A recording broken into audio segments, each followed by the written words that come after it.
what's up, guys? Welcome to the Knowledge Gap podcast. I'm your host, Joe Ignace. In today's episode, we're talking about how to maximize your winter break. Sweet. So if you're new to the channel, just want to introduce myself and what we do. I live here in Knoxville and have run some sales organizations and own a fitness company. And on this channel, we talk about how to maximize your college experience. It's called a knowledge gap because we believe there's a huge knowledge gap between what you learn in school and what it takes to be successful in your 20s. We believe that there's a right way to do college and there's a wrong way. We really center a lot of stuff around the stats that 41% of students will graduate and not use their degree. They'll become underemployed and not have a career in the field that they want because of how they did college. And we also believe that if you do college really well, you can graduate totally debt-free, have limitless career opportunities, do whatever the heck you want, and not end up like the 88% of people in the United States who hate their job most of their life. So if you want to have as many career opportunities as you can, do things that you love, we're going to be developing your mindset. You'll have a better mindset from listening to this podcast. It will transform the way that you see the world and help you be more mission-focused and purpose-driven. And that's what we're about. If you're a college student, hit subscribe. Come along with me on the journey to maximizing your college experience. All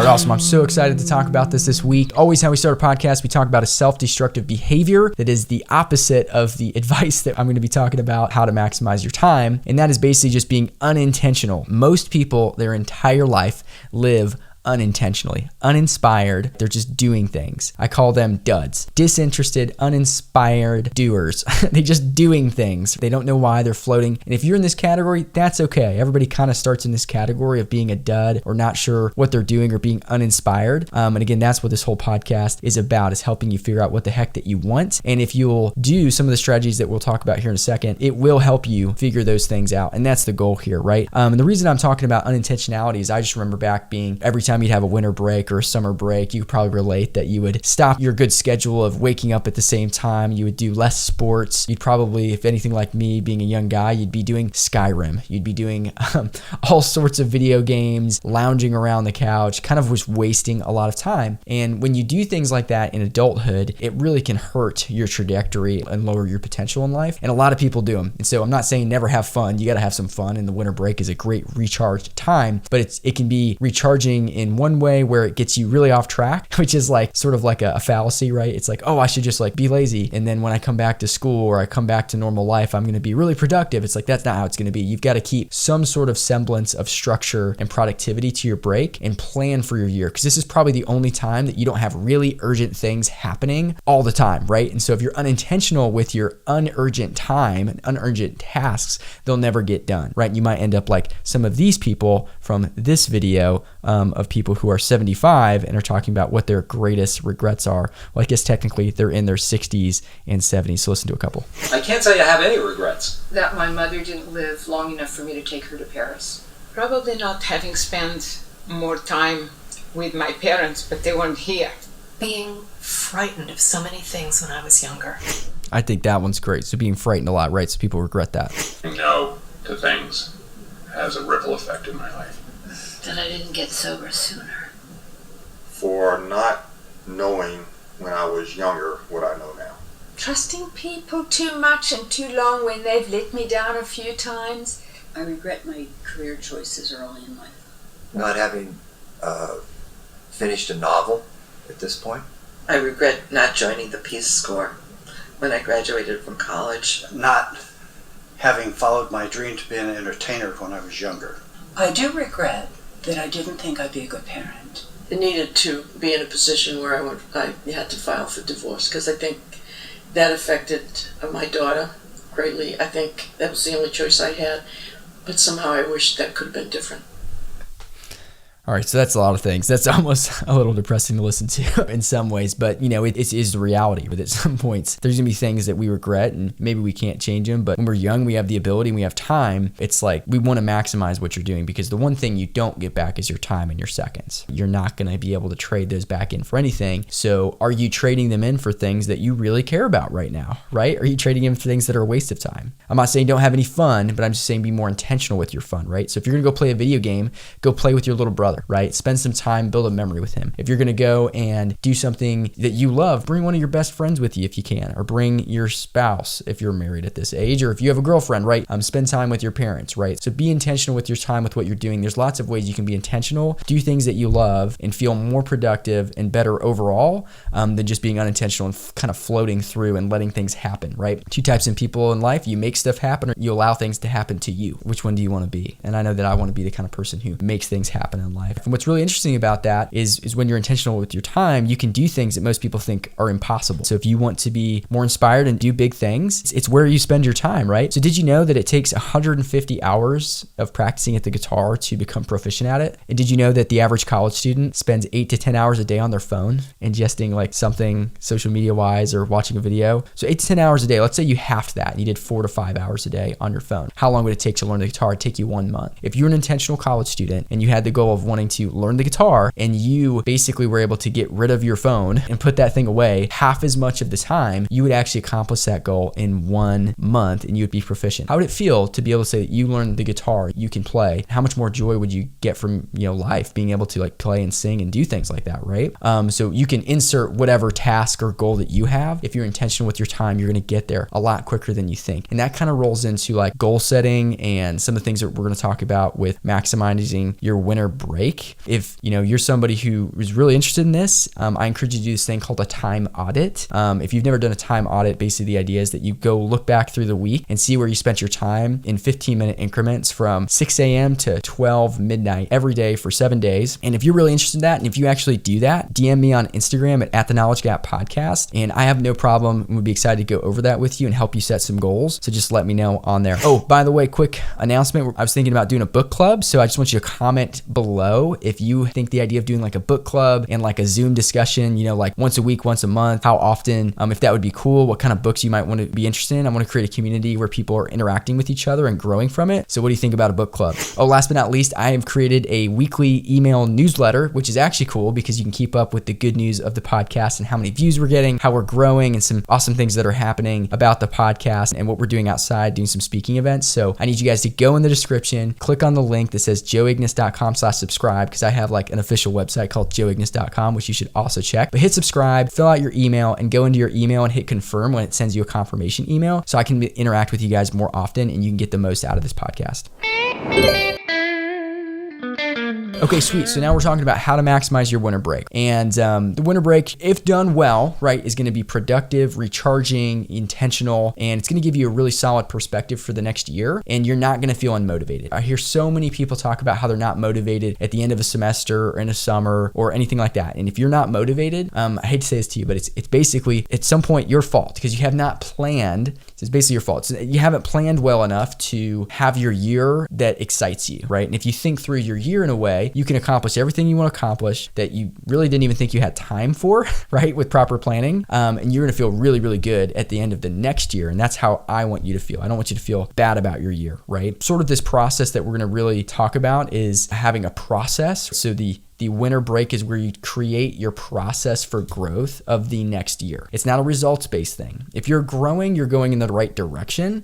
With goals, you're going to grow a lot faster, so you'll be quicker. You will reach your goal. If you have goals, basically, you're going to grow a lot faster. And that's kind of the idea of this. You want to focus on the process of growth and not the perfect result, because the result's not actually going to bring you the happiness, the joy, and the pursuit of the goal, because you actually care about the thing and the process of what you're doing. That's what's actually going to motivate you. In fact, check this out by Jordan Peterson on goals and why goals and kind of how they motivate you.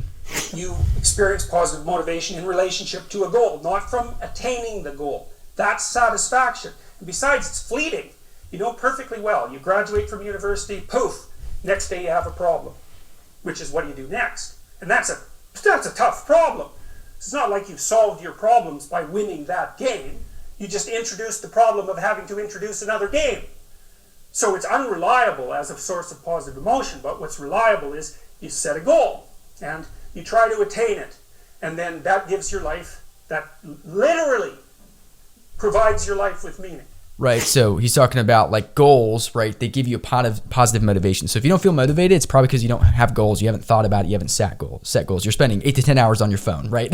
That is a bad thing. If when you're spending time on your phone or you're watching a TV show or you're doing screen time, your brain is essentially firing at even less neurons per second or whatever the actual term is than when you're sleeping, right? So there's less brain activity when you're watching something or screen time, watching a video, whatever, TikTok, than if you were sleeping. So that is awful. So how could you possibly set goals if you're on your phone all the time? So you need to drop that phone and you start thinking, which can be scary for some people, but it's essential. You have to do it if you want to get anywhere in life. Right. And I remember when I was 19 and I was doing this for the very first time, right? I was sitting there, I had some goals, that I had made when I was, graduating senior about some things I wanted to do. But let's be real. Most people, when they come to college, you have no idea what the heck you want to do. You don't know, you picked a major because someone told you to. I did that because my pastor was like, hey, accounting, people will always need that. There's always going to be a need. You always have a job. Just do that. And I was like, okay, right. I didn't know what I would be. I kind of wanted to be a leader, I guess, because I felt like that was somewhere I could go. I really liked people. I kind of felt like people were more important than anything else. I was kind of like trying to figure out how to be a leader, but I really didn't know, right? But I sat down and I reflected on different areas of my life, social, career, school, all that kind of stuff, spiritual goals, right? And I reflected on the past year of what the heck happened. And I think most people don't do this ever, right? Some people do it. You've heard of the New Year's resolution, right? They'll reflect one time every year. Okay, I would say you should go further and you should reflect every single week for 52 weeks, every single month, and every single year. You want to reflect, you want to think about things because you miss stuff if you don't reflect. You don't grow or change if you don't reflect. If you don't know why things are happening, good or bad in your life, and you haven't identified those factors for good or bad results, you're never going to change. And so this is what you need to do. You need to first think about what happened this last year, right? Reflect on it, right? Because when I actually started to do this, right, I started reflecting my past year. I started to notice things in myself things that I really liked, strengths, and I started to notice things that were weaknesses, right? Things I didn't like. And in fact, when you face the things you don't like instead of avoiding them, you quickly realize they're not that powerful. But when you avoid them, you make them think, you basically convince yourself in your mind that they are strong and that they're bad. And then if you let anyone know that they exist, that oh my gosh, you're broken and you're messed up. And I just want to let you in on a secret that I learned probably in my 20s somewhere, is everyone has a bunch of crap that they're living and they're trying to hide. Everybody lives with a facade. Everyone tries to look like they have it together, and Instagram and all these places are the worst place for it. They're really trying to look like they have it together. They're trying to look cool, but everybody has some problems. It doesn't mean you judge them on their problems, and you're not better or worse than somebody based on your problems versus theirs, right? In fact, if you have less problems, I think there's more of a burden on you to go help people than if you kind of grew up with maybe some more problems, for example. But the idea is that we all have these things, and actually the more vulnerable you are about them and the more real you are, the quicker they're going to lose their sting. Because everybody knows that you sort of like are unintentionally selfish sometimes. When they see it, they kind of forgive you for it because at least they know you're trying to change that, for example. So reflection's huge. Self-awareness is huge, right? Sometimes you'll realize you're doing things that don't make any sense for you. And Simon Sinek has a great video about how you're on a hamster wheel. So I'll just kind of share that with you. This is kind of interesting that a lot of people went through. I think many people in this room can relate, that we're on a hamster wheel for our careers. And we think that we're setting the speed of the hamster wheel by how fast we're running. And the hard lesson that I learned is I'm just running to keep up. And for a period of time, COVID stopped the wheel. And I got off. And then I got to look around and say, do I want to get back on that wheel or is there something else I want to do? Right. So basically what he's saying is hamster wheel is like your normal schedule, right? And COVID for him is he had this big break. Well, for you, hopefully COVID, it doesn't give you, shut everything down, obviously, but the winter break, right, for everybody, for the most part, a lot of people work a ton during Christmas, but if you're somebody who has a little bit of time off or you have that opportunity to think, you can get off your hamster wheel because the hamster wheel is running. You're trying to keep up on the hamster wheel. That's school. That's your job. That's whatever, you do on a regular basis, right? But when you're off the hamster wheel, you can examine the hamster wheel and you can ask questions. You can say, is that the hamster wheel that I even want to be running on? Because you finally realize instead of looking straight down at your feet of where you're running and it just keeps going because you're like, oh my gosh, I don't want to fall down. You can look around the room and you can see that there's 100 million different hamster wheels that you could be running on. Maybe they're better, maybe they're worse. Maybe you should be really thankful for what you have. Obviously, I believe in being thankful all the time, no matter where you're at almost in life. But which hamster wheel do you want to run on? And reflection is the only way to get that done. So that's what you need to do this winter break, is start off with reflection, okay? So from reflection, okay, you're going to see some things that you like, dislike about the last year. And again, don't beat yourself up. Like, a process is progress. The fact that you're even reflecting is really healthy. And maybe you're mad at yourself about something, but I'm really going to encourage you to forgive yourself and give yourself some grace, and give others grace too if you're upset about something like that, okay? So the way to ensure that you reflect and goal set, these are two of the things that I really want you to do that will work, is I want you to have a schedule. I want you to plan out the next couple weeks or month that you are on a break and just have a routine, right? I think when people get into January, December, they start staying up till 3 or 4 in the morning. They get terrible habits. They stop working out. They start eating junk, and they get really unhealthy. And then they start their year, and they're expecting their year to go well when you don't start well. Think back to all the sports you've ever played, every school semester you've ever had. If you start really weak, how much tougher is it to finish that semester strong, right? If you start strong, it's so much easier to carry your momentum to finish strong. Parkinson's law is this idea that your task shall expand to the amount of time that you give it. So when you don't have a schedule, you always procrastinate things to the very end. Think about your tests, think about your homework, think about anything that you need to do. You always put it at the very end. And so with a schedule, you're like, this is my workout time, this is my goal setting time, this is my productive time. And if you just do like, here, I'm doing it for an hour, this is the time I do it, you'll get it done, and you won't be putting everything off, because if you put it off, you're just not going to do it. So Parkinson's law, right? So have a schedule. What's your sleep schedule going to be? What's your bedtime? That's a funny thing that, we're taught as kids, is that you got to have a bedtime. But as an adult, right, if you actually have a bedtime and have sleep, you are going to be so much better off. Like, imagine trying to make decisions and set goals for your life if you're consistently tired, right? How grumpy you are. In fact, actually, if you don't eat, you can get grumpy if you just don't eat on a good schedule at the right times during the day, right? So, sleep, have a good schedule, have a workout routine that you're going to do, right? The endorphins that you get from working out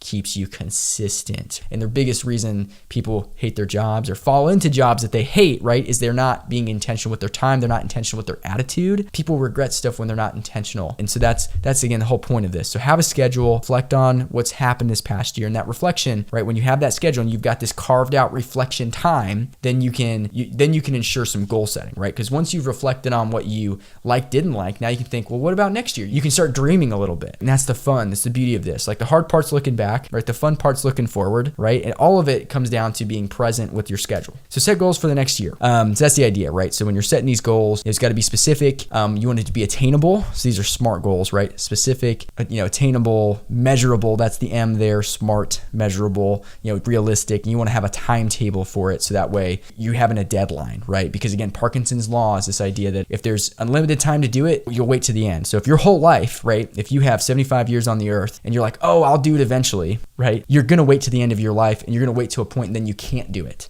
Because there's a point in life where you lack the ability, the financial success, or the ability to take risks, right? So you want to do it now. But basically, guys, so when you're making goals, right, the reason they need to be specific and do SMART goals is simply because a lot of people will do goals like this. Be healthier, be smarter, be, mentally, physically, right? So you've got to really keep those pretty clear. So I recommend you looking at 10 areas of life. That'll be in this document that I send you guys. So I would definitely check that thing out. I've got to edit it a little bit, but I think that thing will be cool. And when I was doing this, I spent like 10 or 15 hours doing it, but it was worth it. And I'm gonna sell you on why it's worth spending 10 or 15 hours of your Christmas break or your winter break sitting and thinking with your goals for this next year and really, really planning them. And here's how I'm going to sell you. So one summer I went and sold books door to door. I went and made $11,000 gross profit, came away with $7,000 or $8,000 from like gas or expenses or whatever else that I paid for in that year. Before the next year that was no goal setting in the winter, by the way. The next year I spent 15 to 20 hours focused in on my goals, and I had the most productive semester of my life. I had a 4.0 GPA. I was in leadership in several clubs. I was doing several clubs at the same time, and I was in leadership at an internship where I had a team of 5 fellow students that I was leading, and in the summer I made over $40,000 in one summer, 12 weeks. That's the value and the power of goal setting. I grew immensely that year when I was 19. I was still a teenager, and it was all because somebody told me, thank God, that I had a mentor that was teaching pushing me to do this process. So set some goals. 10 areas of life, that'll be on that doc. Spend a lot of time doing this, okay? The more hours you spend, the more results that you're going to actually get. Now is the only time you'll probably have in your year to actually set aside time. If you do it, you're going to feel really ahead, right? So setting goals is so important. You want to set big goals for the year, then you want to set monthly and you set weekly and have a daily ritual in different areas of life. Those 10 areas of life are going to be on those docs, so check that out. The more time you spend at this, the better, okay? So I'll do a couple little videos real quick. Abstract doesn't work. You've got to be really specific, okay? And again, if you DM me on Instagram, if you want to get in depth or have a conversation about this, I will help you. I have no problem helping you. You need to have mile markers, like Simon Sinek's about to say here, and it needs to be crystallized is what we call it, and that's what we'll talk about here in a second. We are tangibly driven animals. Metrics are important to us. Targets and goals are important to us, and that's a good thing. Abstract is no good. It's not, it wasn't work. I mean, you can't run a marathon with no mile markers. Right. It's actually unnerving. I need to know and be able to measure progress. But we have to understand the role that metrics play. Metrics help us understand speed and distance, right? And they're not absolutes. It's to help us gauge. The problem is when they become absolute. I think that the goal is important. It helps us measure and it helps us gauge. But if we miss the goal, we have to look at how we're doing, how we got there. And I think that's one of the things we don't consider. We are... Absolutely right. So that was kind of idea of being process focused of like, hey, if you're doing better, you're doing great, right? You want to hit the goal, but obviously if you miss, you're doing better, you're doing great. That's the process idea. This idea is you got to have mile markers, right? A lot of people want to be successful, but they never have mile markers. How do you even know you're running the race or the right direction if you don't have a direction and you don't have mile markers for that race, right? So that's kind of the idea here. Here's Jordan Peterson's take on it. Well, let's say you need a goal, but we don't want to let your distance from the goal crush you. So you got to set up a goal, and then you got to break the goal down into parts so that you can move towards it and you have a fairly high likelihood of doing it. So that's a bit of practical, I wouldn't say advice, it's because it's better than advice. It's some practical knowledge about how to go about achieving an aim. Set a high aim, but differentiate it down so you know what the next step is, and then make the next step difficult enough so you have to push yourself past where you are, but also provide yourself with a reasonable probability of success. Absolutely right. So he's just talking about it can't be so overwhelming. Like people will set goals in my fitness business where they're going to go run a crazy, huge, incredibly fast marathon. They've never done it before. It's like, how about we just run a marathon? Like that's actually really, really hard and really impressive. And you don't have to do it in under 2 hours or under an hour, or whatever. Obviously an hour would probably be crazy impossible, but whatever. When you're setting goals, have that in mind. Think about your year. Think about every month. Think about, what are the overall goals? And what I would do is I would set down and I'd be like, what kind of character do I want to build this year? Do I want to be a more kind person or more patient person, a more action-oriented person? I really just want to be the best version of me. I just want to quit being like everyone else. I want to quit chameleonizing myself to, what everyone else does around me. I'm just going to be myself. And if people don't like that, I'm just not going to be their friends. I'm not going to worry about fitting in. I'm going to be, all about my stuff. I'm going to make it go and not try to be a part of the herd, so to speak. So anyway, we can have another podcast on goal setting. So if you are intrigued, have lots of questions, that's great. Comment below. DM me again on Instagram, joe.ignace or the Knowledge Gap Podcast, and I'll get back to you on that. All right. Well, thanks guys so much for listening. If you haven't yet, go ahead and subscribe to the podcast, subscribe to the YouTube channel, go ahead and like all of the things. You can follow me on Instagram, the Knowledge Gap Podcast. I'm posting stories and reels on there all the time of like how I'm creating the stuff, which I think is pretty cool. Keep up with me. I appreciate you guys. And DM me, comment with different, problems that you have. And, I can do some episodes or have a conversation with you about solving them. I'm all about helping young people reach their goals and be inspired to do what inspires them in life. And I want to see a lot of you guys be successful and hear all about your stories. So appreciate you guys a lot. Have a wonderful Christmas. Have a wonderful new year. Don't forget to get the most out of your winter break.